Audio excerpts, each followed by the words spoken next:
Acervo, papeles de familia. Apuntes para mis hijos y mis nietos, 1812-1991. De Agnes Pierce.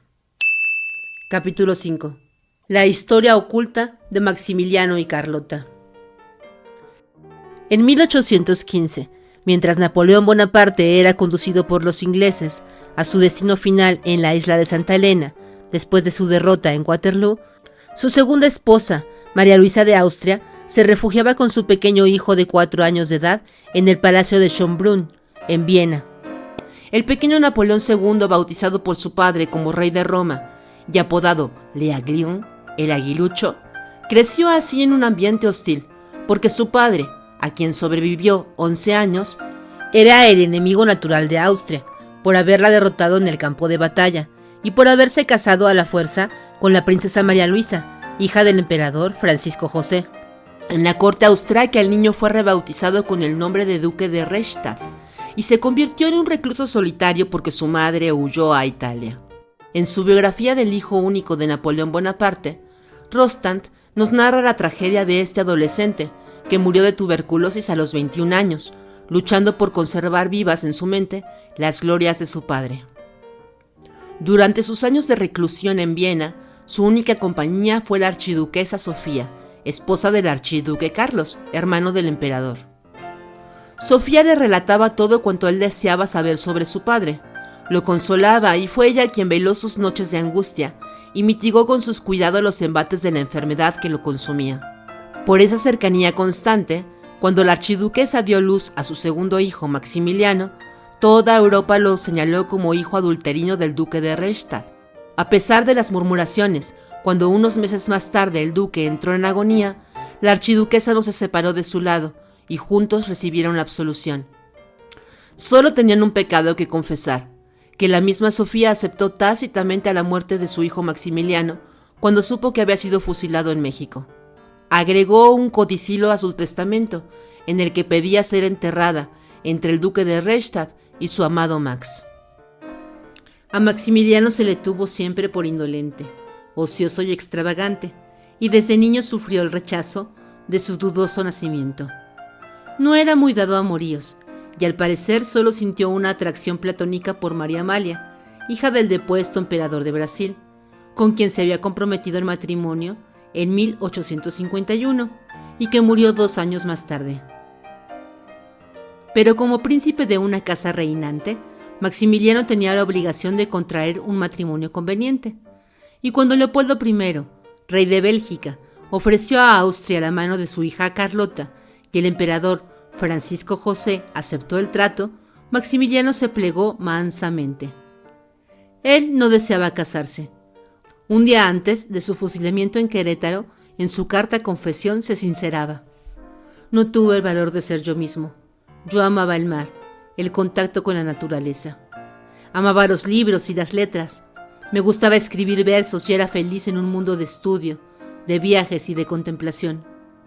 Llegué a saber que la felicidad está en uno mismo y en la búsqueda de las cosas que ama. Ante su planeado matrimonio sin amor, Maximiliano responde con indiferencia. En sus primeras cartas ni siquiera menciona a Carlota, y a su hermano Luis Víctor le escribe: es pequeña, yo alto; es morena, yo rubio. Sus cejas se fruncen a la menor contrariedad. Es inteligente, aunque con un poco mal de carácter, pero sin duda nos entenderemos. Esta escueta descripción contrasta con la que 7 años antes había hecho de la muerte de María Amalia. Fue aquí donde murió un ser tan perfecto, que dejó este mundo imperfecto cual un ángel puro de luz para subir al cielo, su verdadera patria. Carlota Amelia Augusta Victoria Clementina Leopoldina, princesa real de Bélgica y duquesa de Saxe, tenía apenas 10 años cuando perdió a su madre. 2 años antes había abdicado su abuelo, el rey Luis Felipe de Francia, diciendo: ¿qué más podría yo hacer cuando ni una sola mano de aquellos que antes me pidieron favores se levantó para defenderme? Si todos mis ministros renunciaron y todos mis partidarios me abandonaron. Palabras premonitorias del futuro que a Maximiliano y Carlota les esperaba. A los 17 años contrajo matrimonio con Maximiliano, de 25, en el Palacio de Bruselas. 7 años más tarde, a bordo de la fragata Novara, llegaron en una forma un tanto desairada como emperadores de México. Entusiasmados por un grupo de ambiciosos conservadores mexicanos, apoyados por el codicioso Napoleón III, emperador de Francia, y empujados por el resentido Papa Pío IX, empeñado en recuperar para el clero las propiedades y prebendas que Benito Juárez les había arrebatado, este terceto de encaminadores no iba a dudar ni un instante en abandonarlos cuando sus planes imperiales fracasaron. Mucho se ha especulado sobre la tragedia íntima de Maximiliano y Carlota, que si él era impotente, que si había contraído en Brasil una grave enfermedad venérea y temía contagiársela a su esposa, o que si era estéril. El mismo Maximiliano sugiere su homosexualidad en aquella carta que escribió el día anterior a su muerte, en la que se dirige a Carlota pidiéndole perdón. Hemos estado alejados aún habitando los mismos palacios, y creo que esta lejanía física te ha causado gran pena. Quiero ahora pedirte perdón. Nuestras relaciones como esposos nunca fueron felices, y conforme te iba conociendo más y admirando tu belleza, tu talento y tu sensibilidad, iba yo encontrando más difícil acercarme a ti físicamente. Carlota había ambicionado el trono de emperatriz, deseaba el poder y la gloria, mientras que Maximiliano era un iluso que soñaba con instalar en México una monarquía liberal y en convencer a Benito Juárez de que colaborara con él. Venga, Juárez, proponía, a ayudarme sincera y lealmente y será recibido con los brazos abiertos. Pero Juárez no podía ser su aliado porque era su enemigo. Apenas transcurridos escasos 18 meses de haber establecido su imperio de ilusiones, Maximiliano, debilitado por sus recurrentes padecimientos intestinales y por los efectos del alcohol, reconocía que la situación es mucho peor que hace un año y culpaba a Francia por su falta de apoyo. Pero el emperador francés, apremiado por los Estados Unidos para que retirara a sus tropas de territorio mexicano, contestaba: el emperador Maximiliano debe comprender que nosotros no podemos permanecer en México por siempre. Él debería construir menos palacios y teatros e introducir más orden en las finanzas y en la seguridad pública. Es tiempo de que se dé cuenta que un gobierno que no ha hecho nada por capacitarse para vivir de sus propios recursos será más fácilmente abandonado. Maximiliano sabía de las amenazas de guerra de los Estados Unidos y creía que tarde o temprano tendría que cederles algunos territorios. Yo los cedería gustoso, reflexionaba, a cambio de firmes concesiones en Centroamérica. Esta teoría lo hizo poner sus ojos en la semi-independiente península de Yucatán, que nunca había sido partidaria de Juárez y se había mostrado siempre favorable al imperio. Incorporada a la República Mexicana en 1848, hacía apenas 17 años, su capital, Mérida, era una de las ciudades más antiguas del mundo. Complicaciones internas en su gobierno, así como los rumores que corrían de que su viaje a Yucatán no era más que una huida disfrazada, obligaron a Maximiliano a olvidarse de su largamente deseada visita a la península. Decidió delegar esa misión en Carlota, que tomó su lugar y partió hacia allá el 5 de noviembre de 1865, en un viaje peligroso y agotador.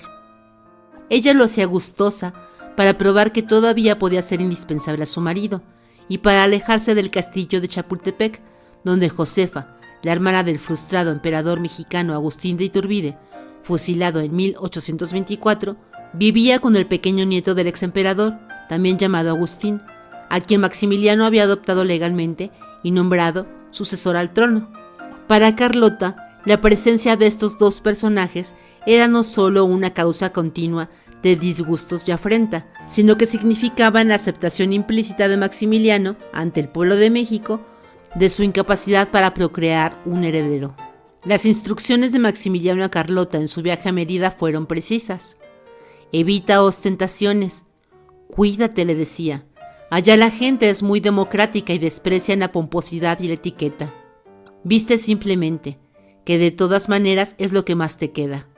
Después de permanecer en Veracruz debido a una tormenta, la emperatriz embarcó rumbo a Yucatán. A instancia suya y a pesar del mar embravecido, en un miserable paquebote de vapor mexicano en vez de usar la corbeta austriaca. La emperatriz de México, declaró muy orgullosa, solo puede viajar en transportes mexicanos.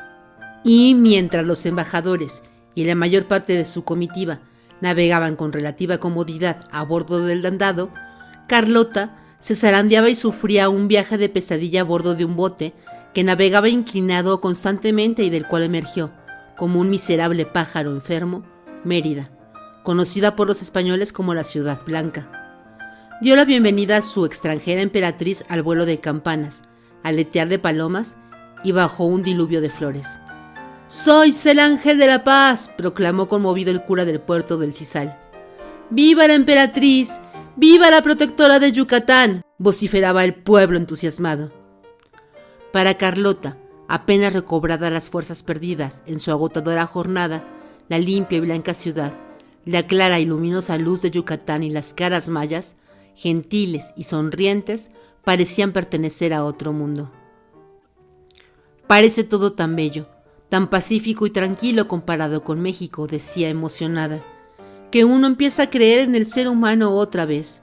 La gente nos da la impresión de ser tan buena, tan dulce y franca. Hasta ahora Mérida todavía es una ciudad encantadora, amistosa, que disfruta de ser de las ciudades más limpias de América. La aristocracia local, que está relacionada entre sí, se considera descendiente de los primeros conquistadores, y los que a ella pertenecen son tan cultos como cualquier aristócrata de Europa. Pero aún hoy día, solo los turistas más arriesgados se aventurarían a llegar hasta los poblados primitivos de Campeche, a los que la emperatriz visitó durante su recorrido y donde se hospedó en casas de caciques o de curas, cuando no se podía conseguir mejor alojamiento. El 9 de diciembre, cuando ella recibe los homenajes impresionantes del pueblo de Calquini, muere su padre, Leopoldo I de Bélgica, aunque ella solo lo sabe a su regreso a la capital.